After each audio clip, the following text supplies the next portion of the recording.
existe um limite máximo de quantos bitcoins podem ser emitidos. E isso se assemelha também ao próprio ouro. Quais são os grandes fatores que levam o Bitcoin a subir de preço ou a descer de preço? Bem-vindos e bem-vindas ao Mind Asset, o podcast da Itaú Asset. Eu sou a Clara, da equipe de comunicação, e hoje a nossa conversa é sobre o Bitcoin. O Bitcoin é o maior criptoativo do mundo e negocia bilhões de dólares diariamente. Só em 2023, a criptomoeda já acumula uma alta superior a 60% no ano. E para entender mais sobre esse universo e sobre o que esperar do Bitcoin daqui para frente, hoje eu conto com a presença do Kaique Cardoso, que é especialista de ETFs aqui na Itaú Asset e está aqui comigo novamente no Mind Asset, né, Kaique? Acho que você é o nosso convidado mais frequente. Tudo bem? Tudo bem, sim. Bom saber disso, significa que é sempre uma boa conversa, né? Mas eu que agradeço de novo o espaço por estar aqui trazendo esse debate que está tão acalorado ultimamente. Com certeza, com certeza. Bom, então vamos lá. Eu quero começar até dando um passo atrás para os nossos ouvintes, né, que não estão tão familiarizados com o conceito do Bitcoin. Então, eu queria esclarecer alguns dos principais pontos aqui que envolvem a criptomoeda antes da gente abordar outros aspectos da conversa. Então, primeiro, o que é o Bitcoin e como os conceitos que a gente ouve falar, né, também dentro desse universo, como blockchain e mineração, se relacionam ao Bitcoin? Boa, Clarinha. Bom, antes até de falar de Bitcoin, de outros conceitos, eu acho até importante a gente falar o que é blockchain. Porque blockchain, ele é uma tecnologia que ela é a base não só do Bitcoin, como de várias outras criptomoedas. E, basicamente, é uma tecnologia que usa uma lógica de banco de dados e que também permite o compartilhamento de informações na rede, que é uma das características importantes do Bitcoin. E essa tecnologia, ela não é só utilizada no mundo de criptomoedas, né? Ela também pode ser utilizada no mundo de transações, de gestão de contratos e de várias outras dinâmicas que são super relevantes hoje. E ela ganhou muita notoriedade já com as criptomoedas, mas ela já vem sendo adotada por outras indústrias também.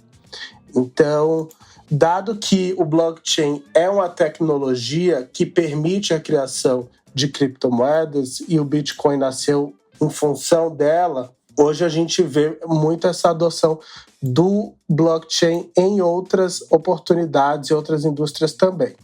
Já indo para o Bitcoin ele é a criptomoeda que mais pegou tração e mais ficou famosa, né? É uma criptomoeda que foi criada lá em 2008, então mesmo que já tenha alguns anos de história, ainda muito recente em comparação com outros ativos e tipos de investimentos que a gente já tem disponíveis hoje. O grande ponto do Bitcoin é que ele permite transações que elas não só são transparentes para a rede inteira, como você consegue checar todas elas de uma forma pública, né? E você não tem nenhuma contraparte, não tem ninguém controlando esse meio ambiente. Então, o Bitcoin, ele opera de uma maneira descentralizada, independente de algum governo ou de uma organização específica. Daí ele cria-se, né, uma solução para quem quer fugir ou para quem não quer depender dos meios mais tradicionais para realizar transações, né? E hoje o Bitcoin, já que já tem um grande conhecimento, ele tem também um valor financeiro. Daí parte dessa relevância. E outro conceito que você trouxe, Clarinha, é a questão da mineração do Bitcoin. E o que é esse processo especificamente? Para a própria dinâmica do Bitcoin e de que essas transações, né, da forma com que elas são feitas, elas precisam de computadores ligados para resolver alguns problemas matemáticos. E a recompensa para esses computadores que estão desenvolvendo e validando todas essas transações do Bitcoin ela vem em próprios bitcoins.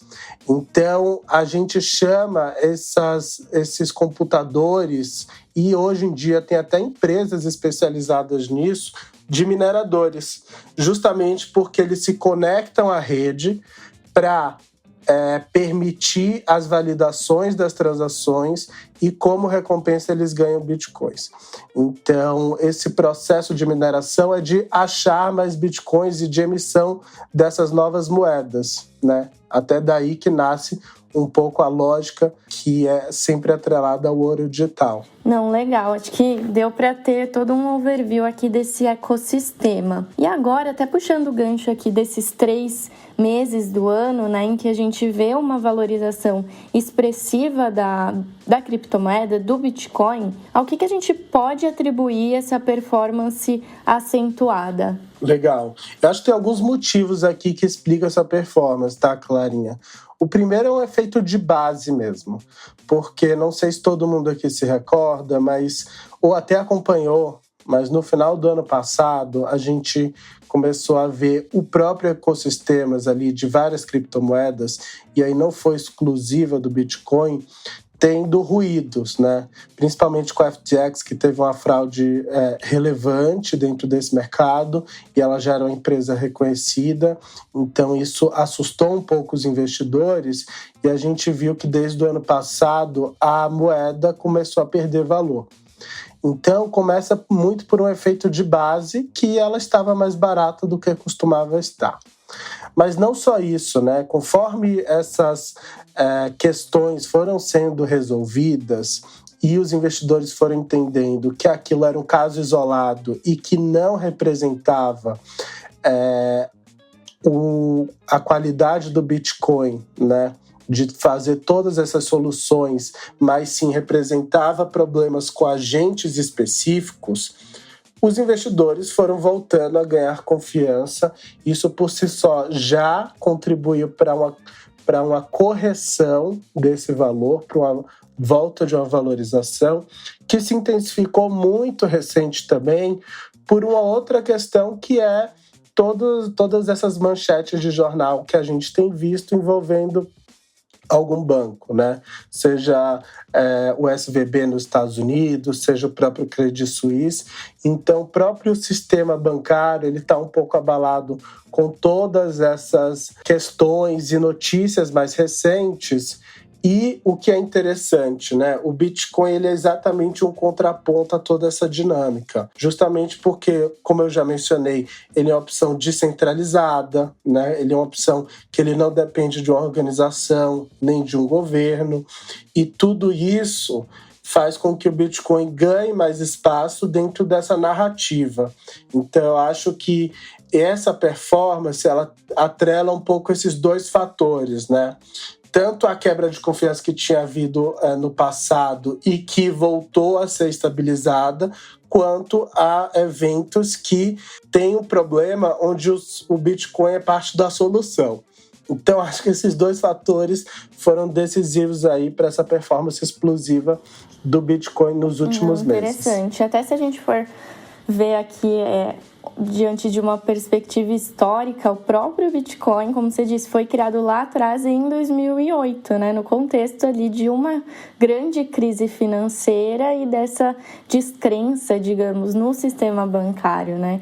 Então, claro, agora é diferente, enfim, a gente vê, né, uma situação ali que não se assemelha necessariamente, mas traz essa lembrança aqui, né, para os investidores também, né, até fazendo um paralelo sobre o apelido aqui, né, a comparação que a gente vê a moeda tendo como sendo o novo ouro digital. Eu queria até que você explorasse um pouquinho mais desse conceito também. Ah, maravilha. Um pouco do ouro digital, ele vem até da dinâmica do Bitcoin em gerar escassez. E por que eu falo que Bitcoin ele tem uma dinâmica de escassez natural? Primeiro, porque pela dinâmica de mineração, né, que é da onde nasce a emissão de novos Bitcoins, e você tem sempre uma forma de construir, de achar esses novos bitcoins a serem emitidos no mercado pela mineração. Mas qual que é o pulo do gato aqui que quem bolou, né, essa rede teve? Que a cada 4 anos, mais ou menos, existe um evento que se chama halving. E esse evento, ele significa que o prêmio pago pela mineração, ele vai reduzir a metade em quantidade de Bitcoin. Então, isso faz com que cada vez você tenha emissões limitadas e cada vez menores com o passar dos anos.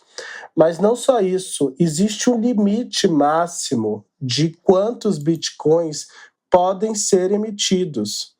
E isso se assemelha também ao próprio ouro, né? Porque o ouro, ele tem um limite até onde a natureza conseguir prover. E quando chegar um momento, se é que chegue, que talvez a gente tenha encontrado já todo o ouro do mundo. E o ouro que tem no mundo é aquele que já foi encontrado, está em algum lugar ou em algum formato. E isso se assemelha com o Bitcoin, porque o próprio Bitcoin ele tem essa limitação de 21 milhões de moedas de emissão. Então, significa que você tem alguns métodos de gerar essa escassez. Muitos dos investidores começaram a atrelar toda essa dinâmica com a dinâmica que é muito similar ao ouro. E, além disso, o que é muito importante é que muita gente defende que o Bitcoin ele vai ser mais na frente, cada vez mais utilizado como uma reserva de valor, né? E o ouro, por muito tempo e até hoje, ele tem essa lógica de reserva de valor. Então, você vê que muitos bancos centrais têm estoque de ouro. Muita gente ainda hoje negocia ouro com o seu valor intrínseco. Então, isso é esperado por muitos investidores que seja a dinâmica do Bitcoin mais à frente. Certo. E se a gente for pegar outro ponto também relevante dentro do conceito da moeda em si, e que a gente vê uma dinâmica aqui no mercado que até assusta um pouco os investidores, né? É a dinâmica da volatilidade, né? Quando a gente olha historicamente, a gente vê que o Bitcoin teve uma volatilidade acentuada, só que essa volatilidade veio diminuindo com o passar do tempo. Então, a que você atribui esse fenômeno também? Maravilha. Isso é bem verdade, tá? O Bitcoin, por ele ter sido criado em 2008, ele ainda é muito novo, né?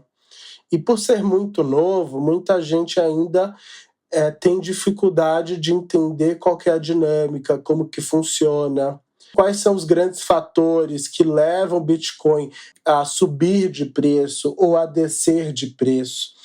E isso são coisas e preocupações comuns de quem investe, né? Então, quando você investe em uma empresa, você tem expectativa de que porque uma estratégia daquela empresa específica vai fazer com que ela ou suba ou caia de preço, né? E por ser muito novo, o Bitcoin ele passou muito tempo, e ainda tem uma parte relevante disso, com algumas incertezas ali do porquê que aquele preço estava tão alto ou tão baixo, e isso é o que gera essa volatilidade, esse sobe e desce da moeda, né? Porque você tem cada vez mais investidores ali sem entender direito a dinâmica, ou investidores mais céticos, outros menos céticos. Uma dificuldade de precificação, né, do valor. Perfeito. Isso diz muito do histórico de volatilidade do Bitcoin. E eu acho que ainda existe hoje, só que num grau muito menor. E por que num grau muito menor, Clarinha? Porque hoje tem muito mais gente que conhece o Bitcoin, que tem profundidade, que já acompanha esse mercado. E muita gente que hoje já negocia o Bitcoin, muito mais do que já negociou no passado. E o fato de você ter novos entrantes, por si só, já oferece uma maior estabilidade de preço a essa moeda. E não só isso, a diferença de quem são esses novos entrantes. Hoje em dia você vê muitos players que são mais institucionais, que são de maior porte começando a ter alocações em Bitcoin, né? Então, hoje você tem vários tipos de investidores que têm alocação em Bitcoin. Você tem endowments, você tem fundos de pensão, você tem instituições financeiras, você tem pessoas físicas, você tem empresas que hoje já tem um pedaço de alocação dentro dessa criptomoeda. Isso também traz mais um grau de estabilidade para o Bitcoin de uma forma geral, né? Então, isso tem colaborado para que esses altos e baixos, né, esses movimentos mais bruscos, se tornem cada vez menores. Certo, e você mencionou também aqui o crescimento do olhar mesmo dos investidores institucionais no Bitcoin, né, e no mercado cripto em geral. Agora, quais são os maiores desafios para o crescimento e a entrada, né, cada vez mais acentuada, assim, em termos de volume desse tipo de investidor? Legal. Eu diria que, assim, antes até de falar quais são, eu diria que hoje são desafios muito menores do que já foram, né? Até porque a jornada da forma com que ela evoluiu, hoje ela está muito mais madura. Hoje você tem portais de notícias específicos de Bitcoin, você tem bases de dados específicas de Bitcoin, de outras criptomoedas também, tem estratégias de investimentos com isso. Então você tem uma grande quantidade de informação e muita gente entrando, né? Daqui para frente, quais são os grandes fatores que podem levar a gente ver essa adoção cada vez maior? Acho que um ponto relevante é até o ponto das discussões de regulamentação, porque muita gente vê regulamentações com maus olhos, mas a gente tem que lembrar que regulamentação ela traz parâmetros que são importantes e que defende um ecossistema de uma forma geral.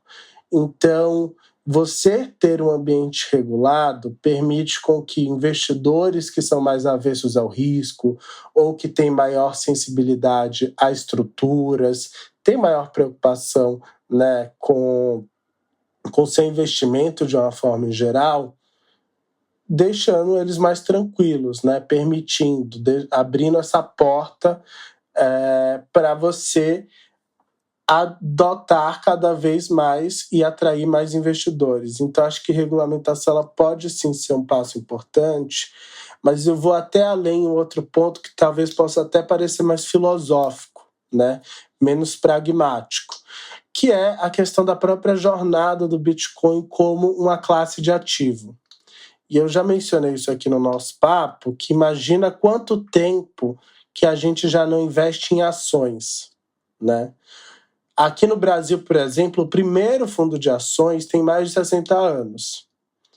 Então, já é uma dinâmica que a gente conhece e que faz parte já das carteiras de investimentos, que reconhecidamente já é uma classe de ativo que permeia os portfólios, ou que, se não permeia os portfólios, não é por desconhecimento, mas por talvez um perfil de risco.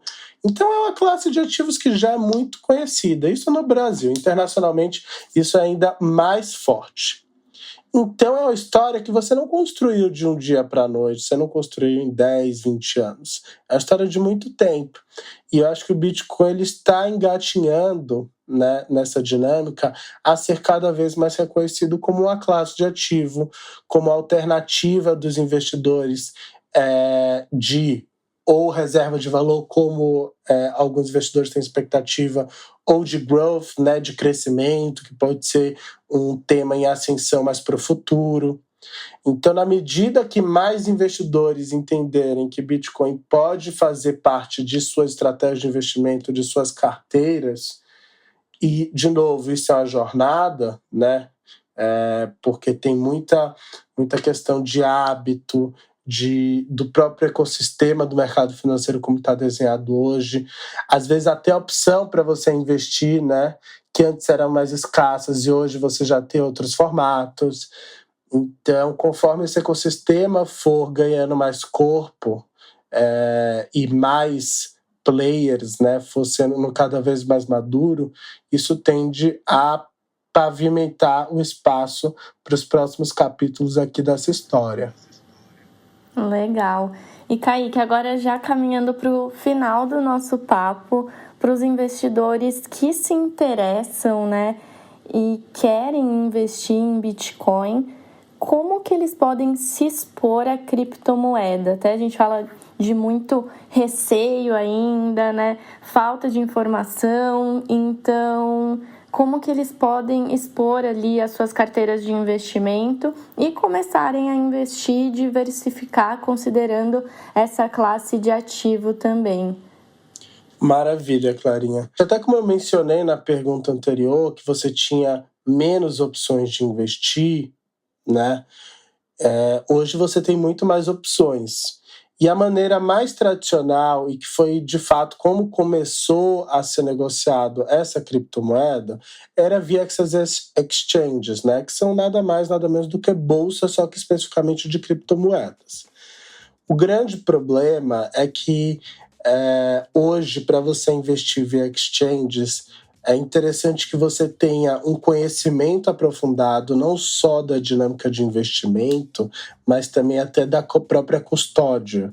Como que você vai guardar esses bitcoins nessas wallets? Vai ser uma wallet que vai estar conectada na internet? Vai ser uma wallet que não vai estar conectada na internet?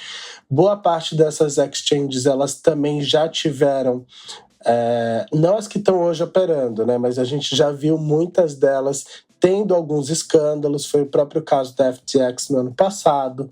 Então também traz um pouco de insegurança para os investidores.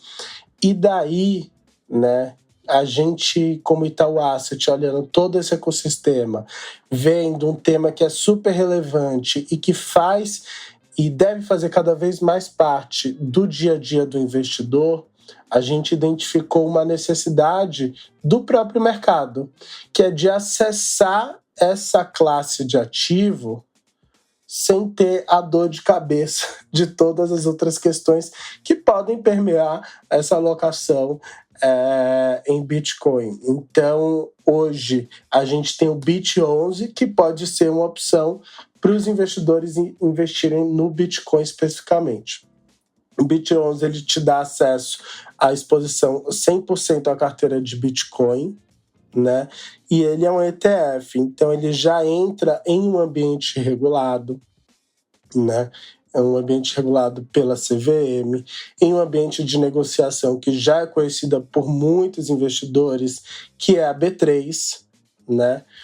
Então, permite com que investidores acessem essa classe sem se preocupar se você vai ter uma cold wallet ou uma warm wallet, ou se preocupar com a reputação daquela exchange, ou qual que é os seguros que você tem dentro de cada uma delas.